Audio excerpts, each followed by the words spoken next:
Hello everyone and welcome to Sci-Fi Zone, where we celebrate science fiction movies and TV shows from the past, the present and the future. We're coming to you from alternate worlds today. I've got Claire and MPS with me.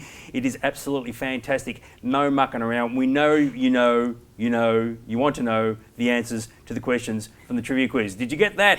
No. Anyway, enough of this. Let's get on to MPS. What have you got for us, MPS? All right, so we have episode 1 answers for you. Very exciting. Do you remember the questions? I don't, so I don't know what we're doing here. All right. So question 1 was, what model replicant is Roy Batty in Blade Runner? You Nexus, huh? He is a Nexus 6. In Flash Gordon, Ming the Merciless worships a god. What's his name? I call upon the great god, Daizan. Daizan. In Star Trek II, The Wrath of Khan, what is the name of the colourful nebula the Enterprise hides inside? We are now entering the Mutara Nebula. The Mutara Nebula. Who is Brain's girlfriend in Escape from New York? It's Maggie. Brain squeeze. It's Maggie. And in The Last Starfighter, a race of bounty hunters who work for the Kodan are called what? This is a Zandozan. Zandozan. Which sounds a bit like a martial arts group. Tell you what, how cool is that? Old Maggie, you know, actually, Rod Stewart actually made a song about her, Maggie, mate. No, she didn't. No, it doesn't matter how. That is grouse. Now, you're probably wondering what was the answer to the 6th question, the old 2010, the name of the ship, the Alexei Leonov. It, of course, was... I thought you were going to call it the Titov. Yeah, we changed last month. The Titov. How groovy is that? All right, so that's all very good, very exciting, but now it's time for this.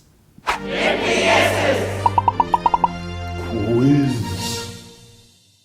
All right, and we're back for the second set of questions. Question 1. Aside from Soylent Green, what colour are the other 2 Soylent variants? Question 2. In which film would you find vehicles called Pursuit and Interceptor? In question 3. In Logan's Run, where does a person go to renew when they reach 30? Question 4. At what mountainous location did a close encounter of the third kind take place? And question 5. The theme parks seen in Westworld and Future World are run by what corporation? Answers at the end of this episode. So, you know, we actually had some people say that the previous quiz was too hard. No way. No way. I got, of the 6, I got 5 right, which tells you a lot about me, doesn't it, But all the answers actually appear on screen, which is kind of groovy. So there you go. But yeah, some people said it was too hard. So with the 1970s one, let's just chuck in a 6th question. Now we know stacks of you people out there are Star Wars fans. We have a Star Wars question for you. Who played Luke Skywalker? No, that's not the question at all. That is just way too simple. All right, so in the battle of Yavin with all the X-Wings and the Y-Wings and that, all the Y-Wings get destroyed. We lose Biggs, we lose Porkins, we lose Red Leader, and we lose one other person who dies on screen. What was his character's name? Now, as a hint, this is what he looks like. Okay, so if you don't know the answer to that, well, you really should check it out because the answer does actually appear on screen if you know your Star Wars, and I know plenty of people do. While you think about that, we'll be back right after these messages.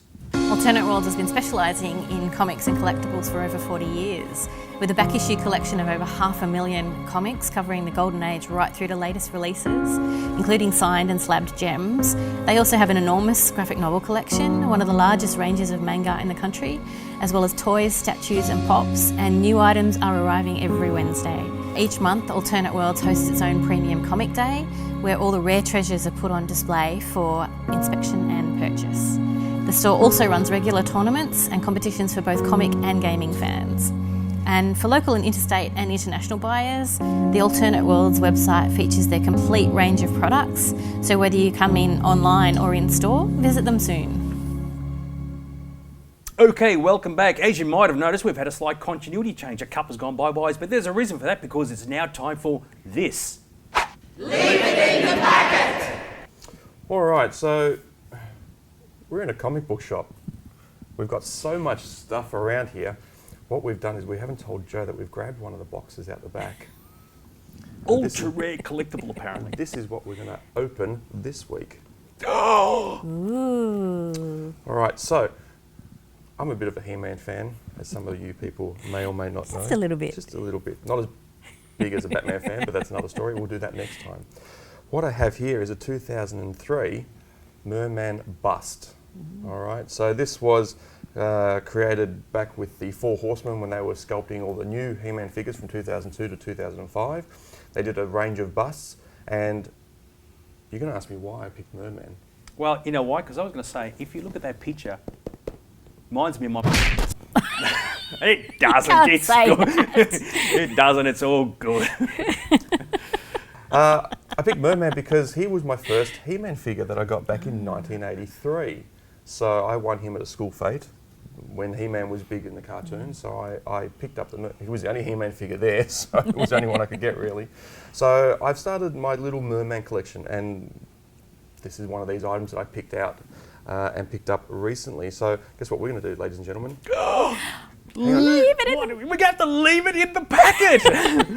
No. You can almost smell the value just disappearing before your very eyes. I'm going to ask a big bang question. Is this like Schrodinger's collectible? Yes. Is it a collectible that's inside the packet, or is there actually nothing in there? So this is what we get to find out. Now, some people believe that you should keep these things in the box. Absolutely. But I want to see what it looks like. And I think, can you hear that?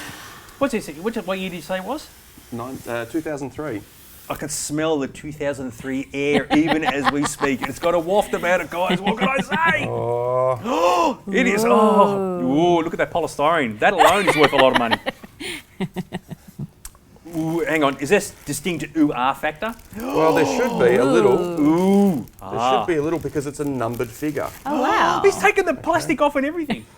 Wow. If I remember correctly, there are 2,500 of these. Yes, And all- 2,500, and we have number 1,006. There were 2,500, but 2,499 are still in their boxes, I bet you. I bet you they're not that many. Oh, golly. All right, so this is a beautiful sculpt. It is. Okay, Merman was the king of the seas, essentially, in the He-Man universe. One of Skeletor's henchmen, essentially. I just think it's fantastic. You just have a look at the detail. When the Four Horsemen who sculpted these figures in the early 2000s for the new cartoon series and the new version of He-Man, they created something really unique. The figures didn't look like the old ones. The old ones sort of sat there like this and looked like big, massive bodybuilders where the bodies were all the same. Every figure was individually sculpted. The likes of Beastman was much bigger on top around the shoulders, had his big things, his bigger arms and all that sort of stuff. He-Man in that version was a kid that when he pulled out the power sword became an adult. So you actually had two figures there. So you had a real good range of things in that. The TV show that accompanied it was quite good. It only lasted one season, so there was a bit of a shame, but it still didn't feel like the original He-Man. This figure, though, does feel like Merman has come out a little bit more updated than what the actual 80s figure was. So the 80s figures was beautiful. The new version, the classic series that they're bringing out and have been bringing out for the last nearly 10 years or so, have an updated version again of the characters and the figures, and they're more sculpted and more traditional to the cartoon look. We've got images here of the 2002 series, and look, some of the costumes I really didn't like, but the Merman was one of those characters that when he came out of the water, because guess what, it's time for another voice, he would come in and go, He-Man, I'm coming for you, because he had to sound like he was underwater. So that's why he sounded like that. That's kind of cool, though. It's is a kinda cool. different sort You of should voice. learn to speak like that all the time. The girls will love it. I'd like a Big Mac and a hamburger and a shake.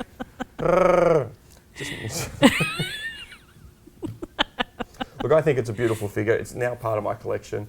And as for Daggy, And it's staying out. completely worthless. It's staying out of the box. Oh, golly. So, Very, very good stuff. And I've got to say, it's not the most attractive thing I've ever seen, but I agree with MPS in terms of the sculpting. He's very well done. So, and if you're a He-Man fan, watching this show right now, you're probably going, oh, where can I get one of those?